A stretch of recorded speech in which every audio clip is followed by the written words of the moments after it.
De entre todas las cosas que pueden tener en común Quevedo y Cervantes, la última en la que mucha gente probablemente pensaría es en la ortografía de sus apellidos. Como todo el mundo sabe, Quevedo tiene una V, Cervantes tiene una V, y sin embargo, antiguamente era frecuente encontrarlos escritos con B. Todo esto es una pequeña introducción para el tema de este vídeo, que es, ni más ni menos, la historia de la confusión de B y V desde el latín hasta la actualidad.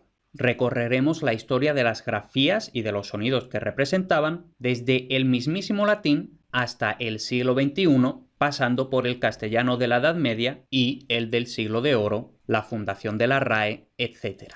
Y lógicamente la historia empieza en el propio latín. Históricamente, cada una de estas dos letras representaba un sonido distinto, de modo que la distribución era la siguiente. La letra B representaba el fonema B, por ejemplo en barba o amabat. Y luego la letra V representaba el sonido W, como por ejemplo la W en inglés. Así, por ejemplo, una palabra como wiwere se pronunciaba efectivamente wiwere. Esta es la distribución original, la distribución que se reconstruye para el latín propiamente clásico, pero ya a partir del siglo I después de Cristo, posiblemente antes, ya en el antes de Cristo, la cosa empieza a cambiar. Por ejemplo, si en una inscripción, en un graffiti, en cualquier documento que podamos tener a partir del siglo I, encontramos verus con B cuando esperábamos verus con V, y al revés. Si encontramos una palabra como vibia,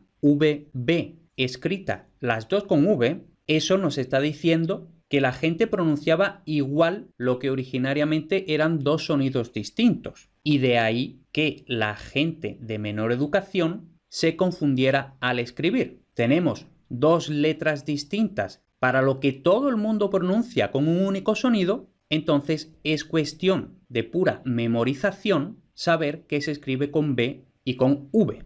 Básicamente es igual que para los yeístas actuales saber si algo se escribe con Y o con Y, para los seseantes si algo se escribe con S o con Z o C, y para cualquier hispanohablante saber si algo se escribe con J o con G, e incluso si se escribe con H o sin H. Entonces, esto que tenemos aquí, lo que teóricamente se pronunciaba verus, ahora todo el mundo lo pronuncia verus, y al revés, lo que en teoría es vibia, ahora todo el mundo lo pronuncia vibia. Eso es el principio del fenómeno conocido como betacismo, la confusión de la B y la V.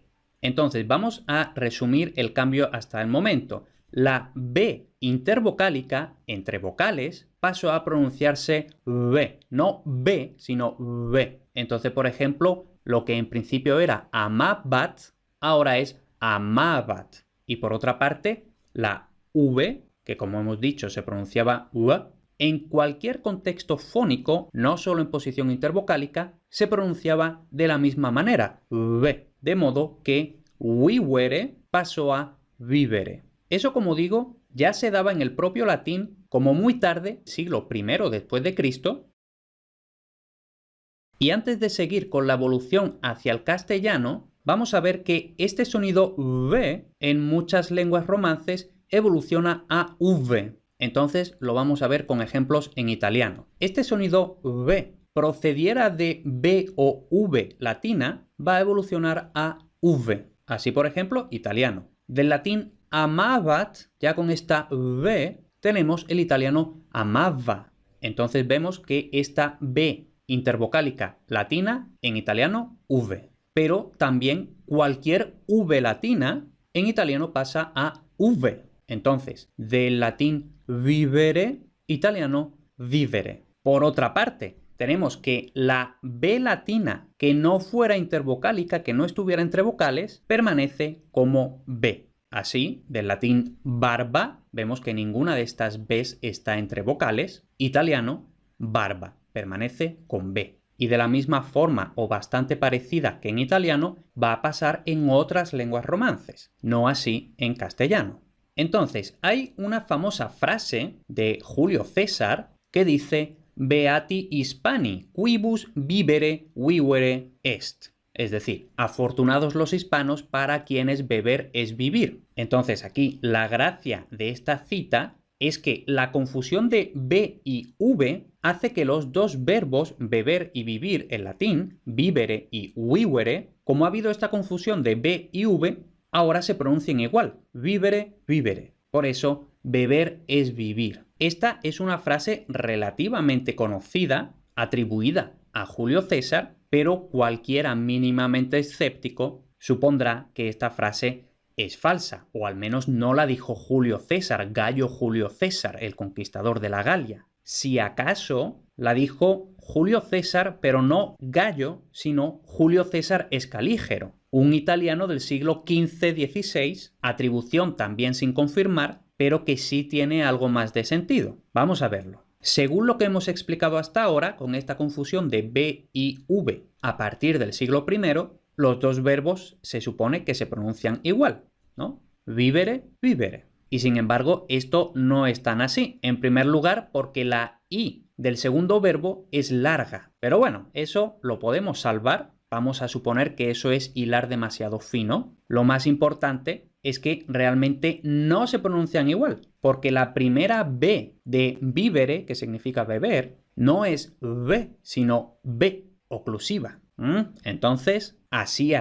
A ver, la frase sí que es ocurrente, pero desde luego no es de Gayo Julio César, por tanto es espuria y desde luego también es anacrónica. Si pensamos un poco, en época de los hispanos, toda la Romania debía de pronunciar de forma bastante similar, por lo que la frase no se habría aplicado solo a los hispanos. En cambio, sí que es aplicable a los españoles de la época de Escalígero, que, como vamos a ver, sí pronunciaban igual la B y la V, mientras que los italianos distinguían, como ya hemos visto también, la pronunciación de ambas letras. Ahora bien, como la frase no tendría sentido en español, beber difiere mucho de vivir, supuestamente Escalígero, para hacer la gracia, la habría construido en latín, donde sí, vivere con B suena como vivere con V. Ahí dejamos esta cuestión de Beati Hispani. Es una frase ocurrente, yo mismo tengo una camiseta de esto, pero es espuria, anacrónica, etc.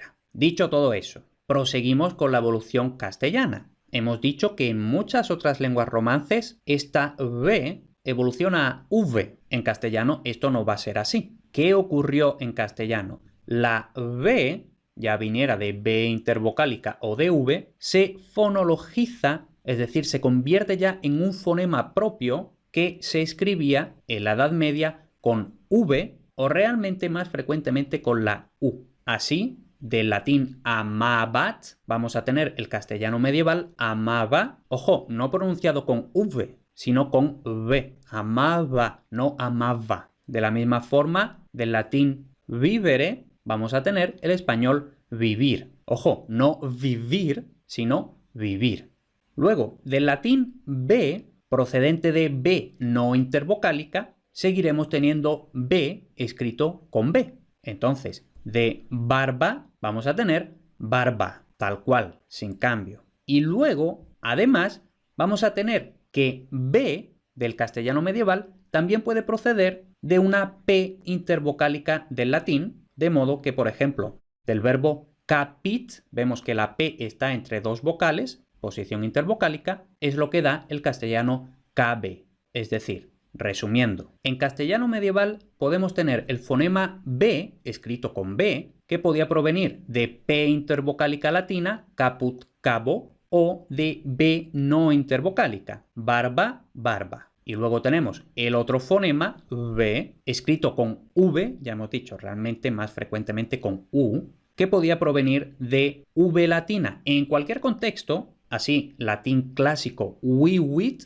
castellano, vive. Y también podía proceder de B intervocálica. Entonces, por ejemplo, de debere, castellano medieval, deber. Ahora, pregunta que se estará haciendo muchísima gente. Entonces, ¿cuándo existió el fonema V en castellano? Vamos primero a ver qué dice el Diccionario Panhispánico de Dudas de la RAE, En el español medieval hay abundantes muestras de confusión entre una y otra grafía, prueba de su confluencia progresiva en la representación indistinta del mismo sonido, confluencia que era ya general en el siglo XVI. Y ahora viene lo importante. La pronunciación de la V como labiodental, es decir, como V, no ha existido nunca en español. Ahora, esta gente, no, pero es que yo no reconozco la autoridad de la RAE, solo destruye el idioma, etc. Además, he visto que autores de la talla de La Pesa sí que hablan del fonema B por una parte y del fonema V por otra parte. Bueno, primero, La Pesa está muy bien, pero ya tiene sus años, está un poco obsoleto. Entonces mejor nos vamos a autores más actuales, por ejemplo, Ralph Penny o el que yo voy a citar ahora, Ariza, que es bastante explícito. Creo que no hay ningún ejemplo convincente en que basarnos para certificar la existencia de V en el español medieval. Por el contrario, si hay uno muy significativo, se entiende, de que no era V, sino V. En Serradilla, Cáceres, hay también dos Bs, una oclusiva, B, y otra fricativa, V, las dos bilabiales, que mantienen todavía hoy la diferenciación medieval. Conclusión, en castellano, en español, nunca jamás ha existido el fonema V. Fricativo, labiodental, sonoro. Lo que sí ha habido es una distinción entre un fonema oclusivo B, que en la Edad Media se escribía con B, y el fonema fricativo V, que es el que en la Edad Media se escribía con V o más frecuentemente con U. Entonces, como hemos dicho, en la mayor parte de la Edad Media, incluyendo los textos alfonsíes de Alfonso X el Sabio, podemos ver una distinción bastante, aunque no totalmente, estable y coherente de las grafías B y V/U, según lo que acabamos de explicar. Y sin embargo, ya a finales del periodo de la Edad Media, si miramos la bibliografía, se da por seguro el siglo XV, pero probablemente ya ocurría incluso en el XIV. Pero bueno, damos por seguro el XV. Hay bastantes muestras de que las grafías B y V representaban el mismo fonema, es decir, el único fonema que había sobrevivido, el fonema B oclusivo, y que el fonema V fricativo ya se había perdido porque había confluido con el B oclusivo. Y ahora, pregunta, ¿y cómo se sabe eso si no hay grabaciones? Pues, por ejemplo, mediante la rima de los poemas. Si hasta ese momento, el siglo XV para estar seguros, ningún poeta habría rimado, por ejemplo, nave con sabe, a finales de la Edad Media ya sí podemos encontrar ese tipo de rimas. Entonces, he buscado un poco y tengo aquí un fragmento de un poema de García Sánchez de Badajoz, que era sevillano. Vemos que vivió en la última mitad del siglo XV, primer cuarto del XVI, y dice: vi a Rodrigo Mejía allí entre todos en medio, que en vivos fuegos ardía, ni tornaba su remedio, ni dejaba su porfía, que era muerto siendo vivo, y siendo libre captivo, declarando su vivir, y decía en su decir: el mal que de vos recibo es más que para morir. Entonces, tenemos aquí vivo, captivo, recibo, y vemos que aunque él lo escribe U-U-B, entonces lo escribe con letras diferentes, pero los está rimando. Es decir, aunque se escriba de forma diferente, él ya lo pronunciaba igual. E igual que él, probablemente la mayoría de la gente de su época. Y eso teniendo en cuenta que se supone que en el sur de España, recordemos que García Sánchez es de Sevilla, en el sur de España, como digo, la diferencia entre B y V se habría mantenido durante más tiempo. Pues bueno, un sevillano ya a finales del siglo XV tampoco diferenciaba la B de la V. Y por supuesto, a la gente que esté prestando atención al vídeo, no se le habrá pasado por alto vivos escrito con B. Una prueba más de que la pronunciación era la misma y, por así decirlo, no importaba escribir con B o con V. Por tanto, aquí lo tenemos. A finales de la Edad Media, la situación ya era igual que la actual. La letra B y la letra V/U se pronuncian igual. Entonces, ya para el siglo de oro, estaban completamente neutralizados los dos fonemas medievales que seguían preservando según la tradición latina, y esto, por supuesto, lo podemos seguir constatando cada vez de forma más frecuente por la rima. Entonces, aquí tengo 4 versos del famoso poema de Quevedo contra Góngora, y dice: érase una nariz superlativa, érase una nariz sayón y escriba, érase una alquitara pensativa, érase un elefante boca arriba. Y vemos que sin ningún reparo rima superlativa con escriba y pensativa y arriba. Y a pesar de que, como ya estamos viendo, las dos letras se leían igual, sin embargo, las grafías B y V se siguieron empleando tal y como se había venido haciendo durante la Edad Media, cuando aún representaban dos fonemas distintos. Y esta conservación de la distribución medieval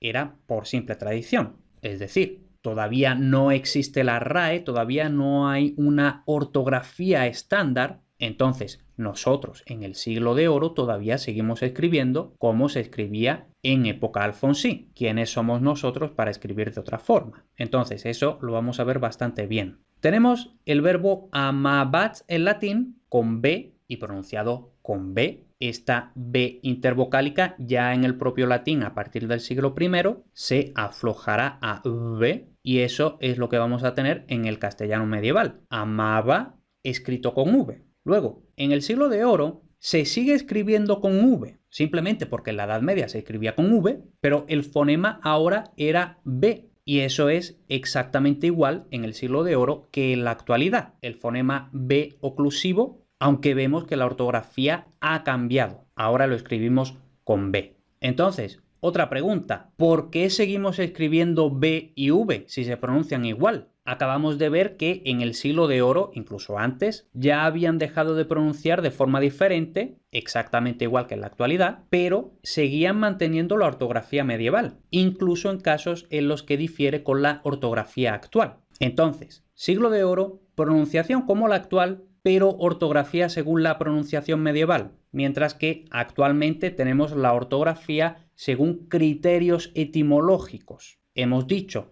las dos letras se pronuncian igual, entonces teóricamente podríamos escribir todo con B. Entonces, ¿por qué todavía escribimos diferente lo que se pronuncia igual? Por esto que estoy diciendo, ortografía según criterios etimológicos, no de pronunciación. Y esto, por supuesto, tiene que ver con la RAE. Ya desde su fundación en el siglo XVIII decidieron atajar el problema del uso más o menos arbitrario, indiscriminado de la letra B y la letra V, porque como se pronunciaban igual, muchas veces no se sabía cómo se escribía. ¿Deberíamos escribir B y V según lo escribían los romanos? ¿O deberíamos hacerlo según se escribía en la Edad Media por la pronunciación medieval? Por supuesto, la idea de como todo se pronuncia igual, vamos a escribirlo con la misma letra, eso no. Entonces parece que el criterio etimológico tuvo más peso. Es decir, como se escribía en latín, así lo vamos a escribir nosotros.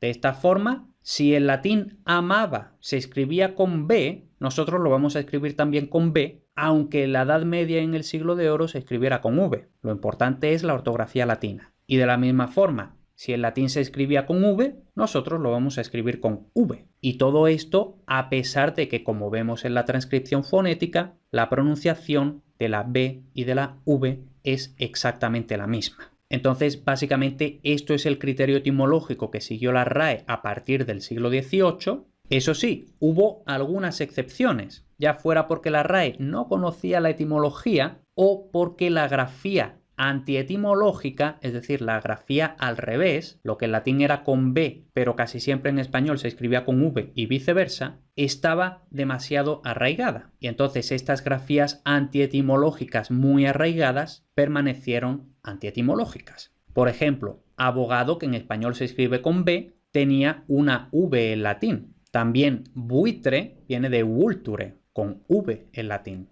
De la misma forma, basura procede de un étimo latino con V, muy parecida a la palabra barbecho, vemos con dos Bs, pero viene de un étimo latino con dos Vs. Y por poner un ejemplo de lo contrario, que en español se escribe con V, lo que en latín era con B, tenemos maravilla, que viene de mirabilia, algo así como las cosas admirables. Entonces, respuesta a la pregunta, ¿por qué seguimos escribiendo B y V? Pues ciertamente, una vez que la RAE se propuso poner orden en la ortografía, este habría sido el momento perfecto para librarnos de esta falsa distinción entre B y V. Pero el prurito academicista, igual que en otros aspectos como la conservación de la letra H, que es muda, la cuestión de si G, G se escribe con G o con J, Pues por culpa de este prurito academicista, todavía hoy arrastramos la distinción en la escritura, no en la pronunciación. Simplemente porque, como ya he estado diciendo, desde la Edad Media no existe ningún tipo de distinción y en ningún momento en la historia del castellano ha existido el fonema V.